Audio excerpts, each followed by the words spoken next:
Hey tourists, we are going to get into a little bit of a core subsystems movement here.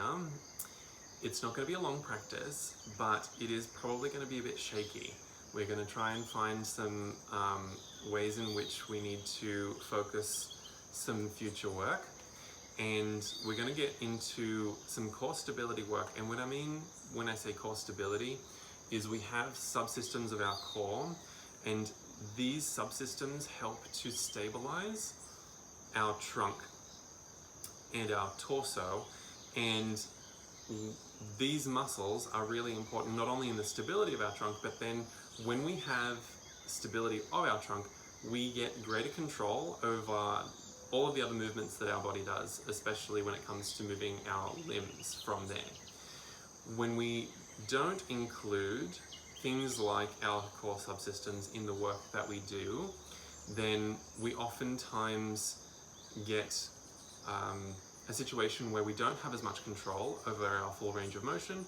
We don't often experience movement, the movements that our body is capable of, and we probably often find that these actions that we're taking are really shaky and really unstable and don't necessarily feel great.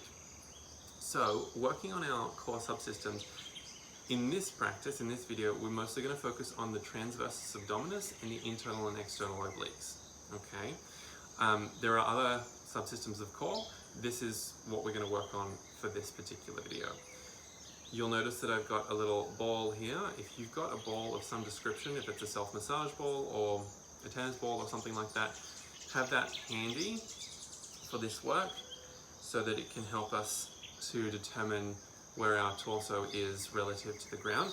And then before we get into it, we're going to do some wrist prep because we're going to be on our wrists. So come to all fours. To begin, stacking the shoulders over the wrists, and then from here, lifting the heels of the hands. You've probably experienced this type of work before, slowly lowering the heels of the hands back down to the ground. 2 more of those.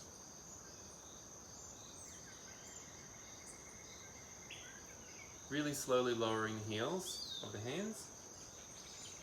1 more.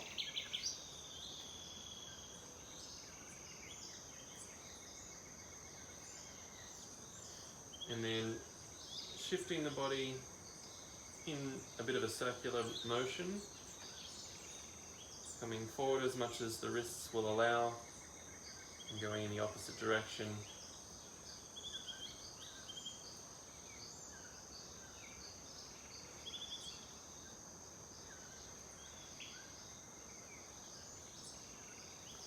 Then turn the fingers out to the sides and repeat those 3 lifts of the heel of the hand.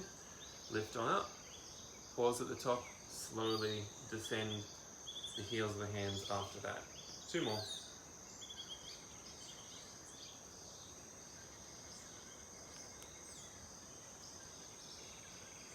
Last one.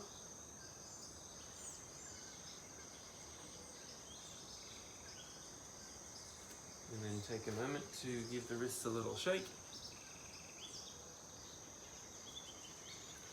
You might bring them into fists and give them a little roll as well. And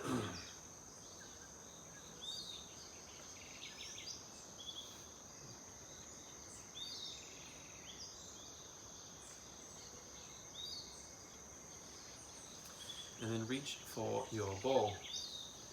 The ball we are going to place in the middle of our back. The middle of our torso, I should say, towards our low back. Now, if you have a groove over the top of the spine, then it's going to be a little bit easier for you. I don't really have so much of a groove, so I've got to try and find a geographical center where the ball stays put. And that's going to be where I'm going to try and keep the ball. If it goes north and south, as in if it goes superiorly and inferiorly along my spine, or somewhere close to being along my spine, that's fine, but we're trying to avoid it tipping laterally and going off the side of our back. Okay? come to an all fours position, and I may be losing the ball already. Yep, I did. So that's where my work is today, just all fours. No. Once you've got it there, we're going to hover the knees off the floor at the same time. Press into the ground, and when you do this, don't try to change the orientation of the spine so much. Just try to hover the knees and pause there. Slowly descend the knees for a moment, and then we'll repeat. Hover the knees off the floor just a couple of inches. This is not a huge movement, but it does tend to require a decent amount of work once you've got the knees hovering. Slowly descend. And then the next time we lift, at the top, we're just going to shift our torso over towards the left hand and hover the right hand off the ground, maybe even tap it forward for just a moment before returning it back to its original place. Lower the knees for a second, lift on up, head to the other side. Shift your weight to the right hand, hover the left off the floor, tap forward, place it back down, and then set the knees back down. Again, the idea is we're trying to keep the ball on our back throughout that action, okay? If it's falling off, replace it. Come on up again. Moving the right knee, or the right foot, I should say, forwards in space for a little tap on the floor, and then hover it back. Set the knees down. Lift on up again. Left foot, hover forward, a little tap, hover back, and set the knees down. If you find that the ball is running off quite a lot, then this is the work that I would say you want to focus on to begin with for a little while. Moving one limb at a time and just focusing on maintaining your torso level with the ground, okay? And that's the stability that we're looking for. We're not looking for rotation to enter the spine in this particular movement. We practice rotation in other movement classes, but in this particular practice, we're focusing on trying to keep the torso as a single unit. Okay, so the next action from there, the next progression, so you can try it out if you'd like, is to hover the knees off the floor, shift the weight to the left, move the right hand forward in space, and then set it down.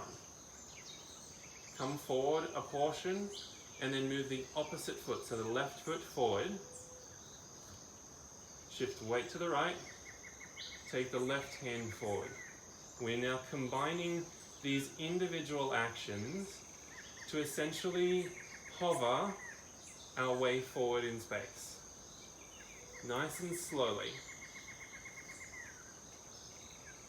Walking until you run out of space, and then working your way back. Trying to keep the ball firmly in the middle of your back. When you get back, take a moment, set the knees down. Again, if you find that that's where the ball starts to run off quite a bit, then perhaps that is your work, and I would do 3 to 4 more repetitions of that work to solidify the effort that you're doing, okay? Then, this is almost the piece de resistance. We have a next combination that we're going to work on, and it's where we move opposite hand and foot at the same time. So the previous variation was one piece at a time. One hand, one foot. Opposite hand, opposite foot. Okay? This one is hand and foot at the same time. Hover the knees back away from the floor. Shift weight to the left. The right hand and the left foot at the same time. Hover off the ground. Shift forward and switch. setting the hand and the foot down at exactly the same time as you transfer yourself forward in space. When you get to the maximum space that you can, walk your way back, hand and foot moving at the same time.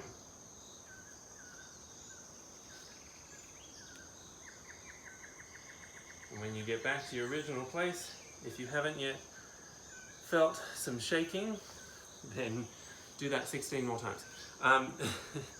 If that is where the ball starts to move for you, then that's where you would want to spend your time working, so that you can stabilize even further through these subsystems of core. Okay, when we talk about core, we often are led to believe that it's only certain structures, but there are a number of subsystems of our core. So this particular grouping of muscles that we're using, is the transversus abdominis and the internal and external obliques. Okay, and they work together to help stabilize, especially through the lumbar region in the lower thoracic spine. And when we have a stable portion of our torso here, especially when it comes to the movement at the hips, we find that we are able to isolate better and control the range of motion at the hip better. We do also see some fascial connections from this area of the torso to the shoulder girdle as well. So don't think that it doesn't have an effect on the shoulder girdle, it absolutely does. And again, when we have a firm foundation of our subsystems of core, the rest of our body can move better around that foundation. Okay? One of the ways that you might end up finding some of this type of work in a movement practice, instead of necessarily utilizing that walk, which you can do, but it's not necessarily something you might find in a yoga class. In the yoga detour work, yes, it probably is found spread throughout. But somewhere where you can find similar type of work is in a two-legged dog. So if you haven't done a two-legged dog, do that with me now before I send you off to do your homework right after the video. Come up into a downward dog. Get your three-legged dog going, okay? And then tent the opposite hand away from the floor and hover the hand. And then see if you can take a moment balancing here without losing the inverted V shape of the dog, okay?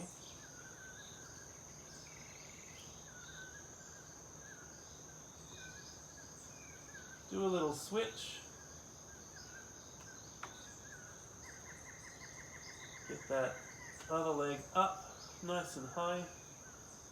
Tent the opposite hand and then hover it off the floor. You can hover it just off the floor in front of you if you want, or you can just bring it down by your side. Let it rest for a moment or take it up.